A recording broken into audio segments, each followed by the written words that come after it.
What's up everyone, and welcome back to the channel. Michael Bisping has once again weighed in on the ongoing controversy surrounding Tom Aspinall. Following the eye poke incident against Cyril Gane at UFC 321, the former champion, who is no stranger to serious eye injuries himself, has continued to criticize how Aspinall has handled the public reaction in the aftermath of the fight. Bisping has acknowledged the pain and severity of eye pokes, emphasizing that he understands the physical toll such injuries can take. However, he's also been clear that his own career-ending eye damage occurred outside of competition and should not be directly compared to Aspinall's situation. He pushed back against fans suggesting similarities between the two cases, calling those comparisons unfair and misleading. Where Bisping has been most critical is in Aspinall's response to the backlash. He believes that repeatedly explaining the injury, sharing medical documentation, and attempting to justify the stoppage has only fueled criticism.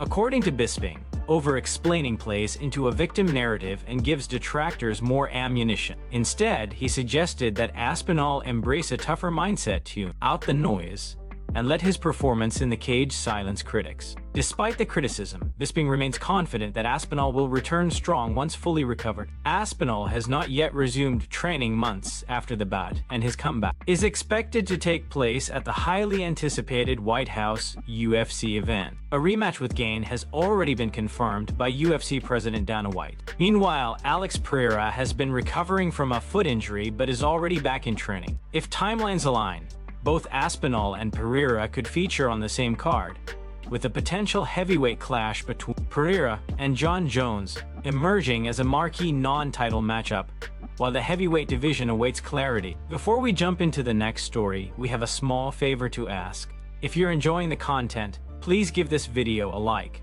subscribe to the channel, and tap the bell icon. It really helps us out and ensure you'll never miss an update. Move on to another news.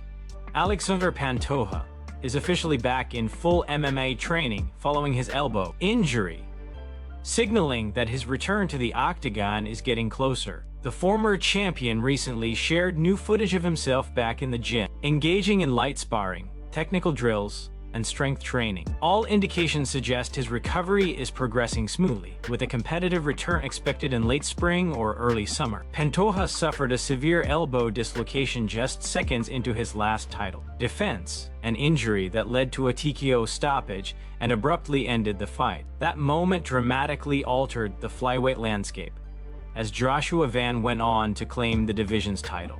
While many fans immediately called for an instant rematch, Pantoja's projected recovery timeline prompted the UFC to move forward without waiting. As a result, momentum shifted toward Manel Kape potentially receiving the next title opportunity, a decision that sparked significant backlash. Many supporters argued that Pantoja's injury layoff was not long enough to justify bypassing an immediate rematch, and that the promotion could have afforded to wait. Despite the controversy, expectations remain that Pantoja will receive a title shot regardless of who holds the belt when he returns. Veteran analysts Michael Bisping and John Anik weighed in on the situation, emphasizing that Joshua Van fully earned his championship moment. While Van did not win the belt through traditional means, he completed his training camp, showed up on fight night, and left with the title around his waist. According to Bisping, that accomplishment alone warrants celebration. With the flyweight division now in flux,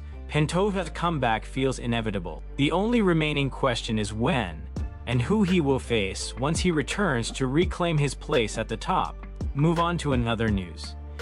Joe Rogan has publicly apologized to the wife of Ilia Topuria following a controversy that escalated well beyond MMA discussion and into a legal matter. The situation originated from comments Rogan made on his podcast, The Joe Rogan Experience, where he addressed rumors surrounding Topuria's personal life and reacted to a photoshopped image circulating online. The manipulated image falsely depicted Topuria's wife with another man portrayed as a rapper, when, in reality, the original photo showed her alongside her own brother before it was digitally altered. Believing the image to be authentic at the time, Rogan made harsh remarks, including labeling her a negative influence in Topuria's life. It was later confirmed that the image was entirely fake. Following that revelation, Topuria's wife filed a criminal complaint related to the spread of misinformation, naming Rogan due to the massive reach of his platform and the role his commentary played in amplifying the false narrative. In response, Rogan issued an apology, acknowledging that he repeated information that turned out to be completely untrue. While apologizing, Rogan also reflected on the darker side of fame, explaining that public figures often underestimate how invasive and damaging widespread rumors can be. He noted that social media creates a distorted image of perfection, and when that illusion collapses, the backlash can be overwhelming. Rogan admitted that even seasoned public personalities can struggle with the psychological toll of constant scrutiny, online criticism, and misinformation. He emphasized that he never intended to misrepresent anyone and stated that if his comments caused harm or offense, he was genuinely sorry. Rogan concluded by warning that fame brings a level of exposure few are truly prepared for. Once misinformation spreads, the consequences can be deeply personal and difficult to escape. Move on to another news. Della Maddalena is wasting no time plotting his path back to the top after dropping a hard-fought, grappling heavy title bout to Islam Makhachev last month. In a recent interview, the Australian striker made it clear that he wants the toughest challenge available, calling out undefeated contender Shavkat Rakhmonov as his next opponent. Della Maddalena explained that a victory over Rakhmonov would immediately launch him back into title contention, calling it the most direct and meaningful route toward another championship opportunity. Stylistically, the matchup promises fireworks, as both fighters are known for their striking first approach. However, Jack acknowledged Rakhmonov's elite grappling, noting that it would likely play a major role against a pressure striker like himself. Reflecting on his loss to Makhachev, Della Maddalena admitted that Islam's top control was the most difficult aspect to deal with. He described being pinned and unable to create space, crediting Makhachev's positional dominance as the key difference in the fight. Despite the setback, Jack believes that one more high-level win could earn him a rematch, calling that scenario the dream outcome. Meanwhile, rising welterweight Michael Morales has suggested that a fight with Della Maddalena at the rumored White House UFC event is a realistic possibility. Jack also expressed willingness to face other top names in the division, including contenders coming off recent high-profile bouts. When asked about a hypothetical super fight against lightweight champion Ilia Topuria, Della Maddalena was confident, stating he believes he would score a knockout. However, he dismissed the scenario as unlikely, arguing that if Topuria were to move up, a fight with Makhachev would make far more sense. In Jack's view, Topuria is simply undersized for natural welterweights, making any other matchup at 170 pounds unrealistic. Move on to another news. Ilia Topuria has publicly addressed and shut down what he describes as a false media report connected to his ongoing divorce proceedings. Despite previously stating that he would avoid further public commentary on his personal situation, the UFC champion returned to social media to correct what he called a serious piece of misinformation. According to Topuria, a media outlet published a headline claiming that he had been summoned to court to testify in a domestic violence case. He strongly denied that claim, stating that the headline was later changed after it was revealed to be inaccurate. Topuria clarified that he has never been summoned to testify in any domestic violence matter and emphasized that the report was misleading. In his statement, Topuria explained that while his former spouse has made allegations, there has been no court summons related to domestic violence. He added that he would fully cooperate with any legal process if required, but stressed that the reported claim was entirely false. Topuria further clarified that his appearance before a court is connected only to a family and administrative issue involving his daughter. The UFC champion stated that the legal matter concerns travel authorization for his daughter to leave Spain, noting that he has been unable to see her for the past 4 months, despite repeated attempts.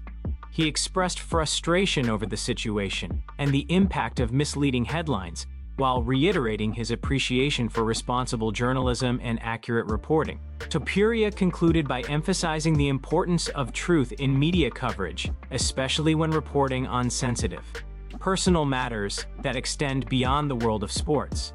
He stated that while being a public figure comes with scrutiny, Spreading false information can have serious personal consequences. Move on to another news.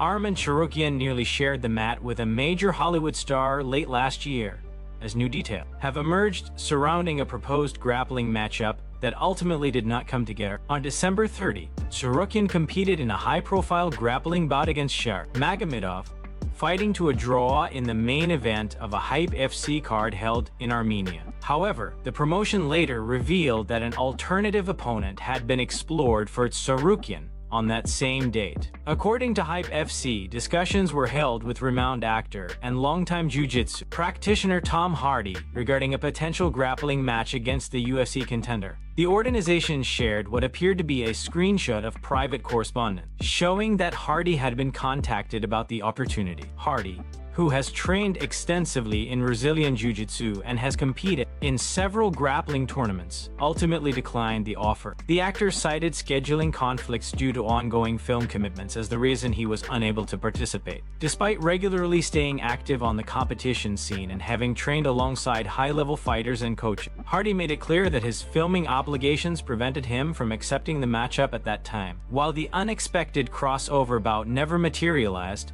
the revelation added another layer of intrigue to Tsarukyan's growing profile outside the UFC. Following the event, Tsarukyan shared footage on social media showing himself enjoying the winter season, relaxing in the snow, and spending time with his Mercedes G-Class after the demanding competition. Although the Hardy matchup remains a missed opportunity for now, the idea of a Hollywood star stepping onto the mat with one of the UFC's top lightweight contenders has already sparked discussion among fans, highlighting the continued crossover appeal of elite-level grappling. Move on to another news. Della Maddalena has shared his thoughts on several high-profile hypothetical matchups, including a potential clash between Islam Makhachev and Ilia Topuria, while also expressing confidence in his own chances against Topuria. When asked to predict the outcome of a possible Makhachev versus Topuria fight, Della Maddalena leaned toward Makhachev, citing the champion's size, physical strength, and overall presence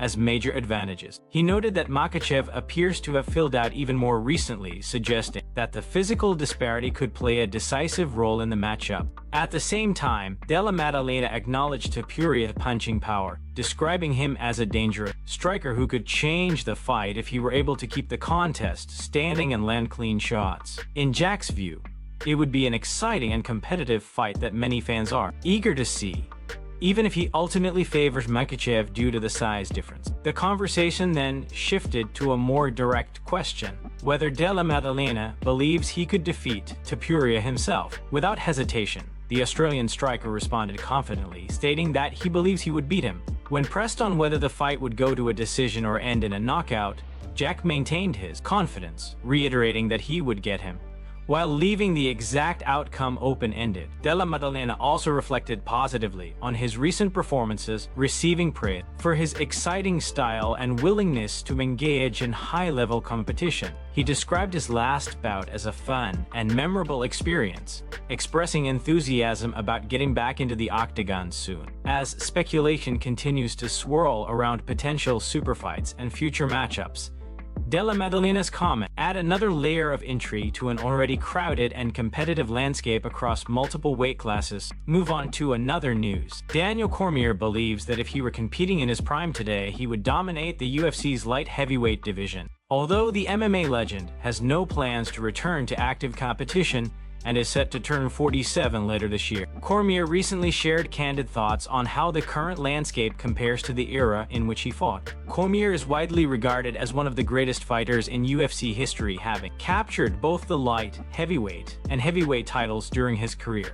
At one point, he held championships in both divisions simultaneously, cementing his status among the sport's elite. During a recent fan Q&A appearance, Cormier was asked how today's champion and contenders stack up against those from his generation. In response, Cormier pointed to what he sees as a major gap in the current light heavyweight division, elite-level wrestling. He stated that if he were in his physical prime today, he would feast on the division due to the lack of high-level wrestlers. According to Cormier, wrestling was once a defining strength among the division's top contenders, but that element is now largely absent. He contrasted the current era with his own, recalling a time when the top 5 at light heavyweight included himself, John Jones, Ryan Bader, Phil Davis, and Rashad Evans, all accomplished wrestlers with elite credentials. In Cormier's view, that level of grappling depth no longer exists at 205 pounds. Cormier added that if he were competing today,